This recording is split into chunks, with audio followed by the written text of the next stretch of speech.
And hello! So today I did probably far too many hours. Yeah, because I went through these, building a custom environment, because I was just looking to get a little learning on how to build um, happy texture, way cooler texture maps and a little simplified or stylized environments for video games. So, went through this whole set, which was like a lot of tutorials by this guy, Alex Jermorman. He's really good. Yeah, I like the style that he does stuff. So, anyways, went through that whole series and learned about these guys.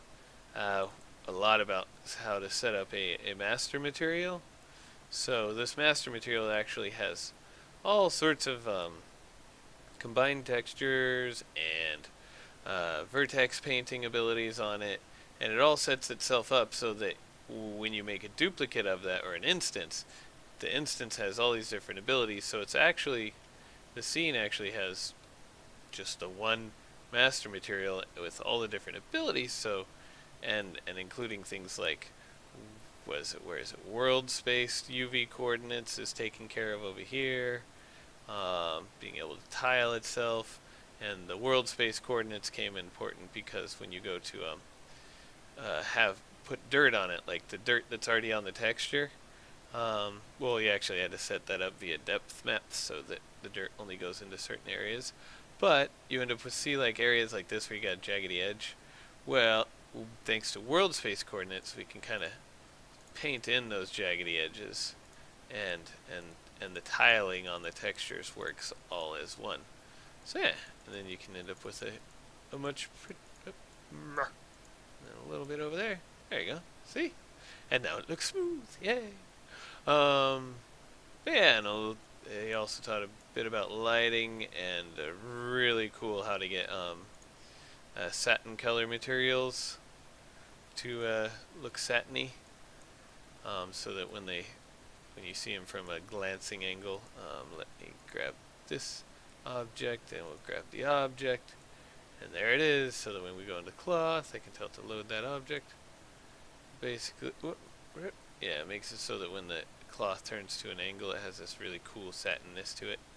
We could probably set this down to like 0.5. Yeah, so that, yeah, you end up with this really neat satin sheen. So anywho, now it's all plasticky looking. But anywho, pretty cool lighting setup with some simple geometries, and yeah, and you go through and first you go into unlit mode so that you can kind of even out your textures, and then he also showed how to set up water so it because the water itself actually has to have oh, that's that one. I want to go to the master. There it is. It has this fade opacity, which if I disable that and then hit apply and save and then go to the, oh god, now it's thinking. It'll probably take it forever. Hopefully not. But yeah, it makes it so that the water, as polygons get, yeah, see, as polygons get near the edge, it forces it to fade in rather than do this jaggedy yuck. So you had a lot of cool techniques for making stuff look good. So I'm gonna go back through and do his other tutorials he had.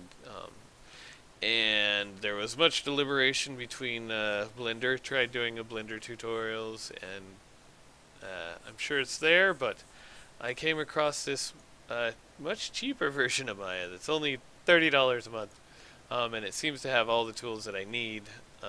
It's called Maya LT, and yeah, it's like the lightweight version for video game making, and they sell it on Steam or you can get it from them directly, and yeah, it's only like I said, $30 a month, and you can get the first month for free, which is what I have right now.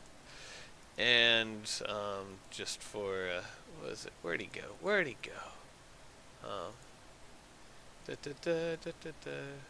Just to make sure that I have my scale right, I went ahead and figured out how to get models out of Unreal. So yeah, this guy looks familiar, so when I build stuff, I'll be able to build it to his size. So anyways, that was the Unreal part. Um, and yeah, it's quite a neat little texture system that works rather well, and it looks really pretty. And then there was these tutorials, learning how to use Sculptress, because along with a regular program like Maya, I'll also need, oh yeah, what was this crazy, quick rewind.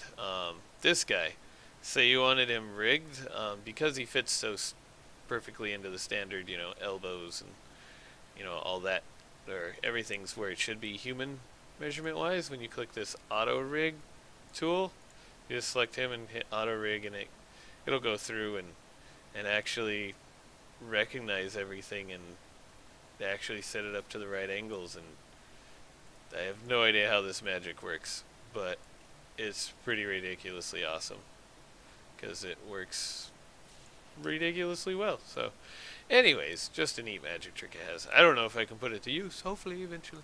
But then yes, back to Sculptress. So went through the whole series of Sculptress tutorials also. And Sculptress is this, a handy dandy sculpting program, because you always need a sculpting program in case you want to do organic or fine detail things.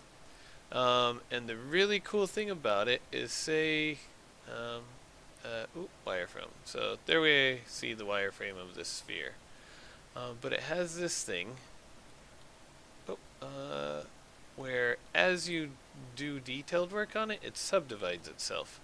So I make this a little bit bigger, and see as I pull out, you see the little triangles starting to appear. So normally when you do this, things would stretch out and stop working, but because you're not limited by a polygon count, you can just, here, let me grab something else, and it keeps building polys no matter what. So anyways, there's an ugly little spaceship. But yeah, and then say you went in to do some small detail sculpting. Right here, see it automatically subdivides the polys and gives you more detail where you need it. And then, say, here's his eyeball. There you go. He's an angry little thing, a bug. Anyways, say you needed to subdivide it, you can go reduce, and it goes through, and it reduces those polygons down. And then also, when you're done doing your modeling, you can say, well, here, I'll just do it with this. Yeah, no, I'll do it on here. You can say, I want to go paint it now, and you have to stop modeling when you start painting. And you have to wait a little bit while it figures it out. Oh, you okay, hun? Okay. So, yeah. So you end up here, and we can start painting this texture on here.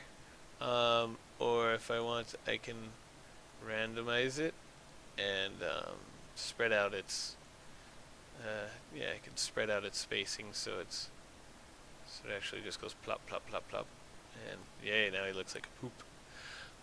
Or I can just do color, or if I want, I can do height map, yeah, and then it does bump maps. You'll be able to see on a sphere a little bit better. So let me just say new scene, okay, and then we'll say paint, we'll say 1024.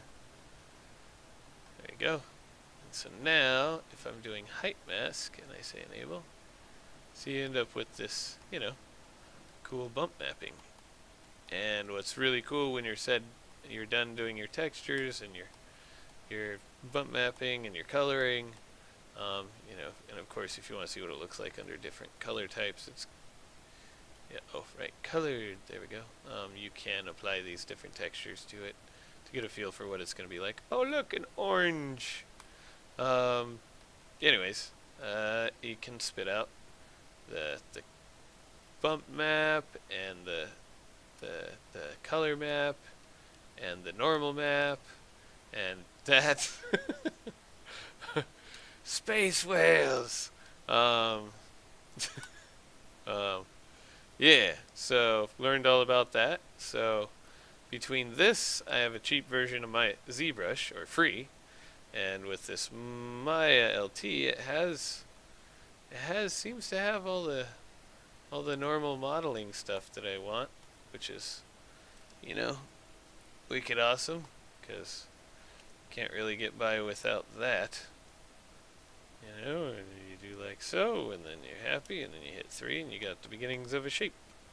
And it's got the usual insert edge loops and all the usual happiness, so hooray! So yeah, I did a lot today, filled up. This book is now done, and started it on the new one. Thank you, lover! And yes, so put in 13 hours now today. So it's the 4th of July weekend, so I'm taking tomorrow and Monday off. So yeah, put in all those hours today, so I would still maintain my regular amount. And yes, hope everybody has a awesome 4th of July weekend. I'm going to go swimming at a lake or a river or something. So yes, hope all enjoy. And drive safe. Don't drive drunk. Yes. Anyways, yes, enjoy the weekend. Hope everybody has a shining 4th of July. America.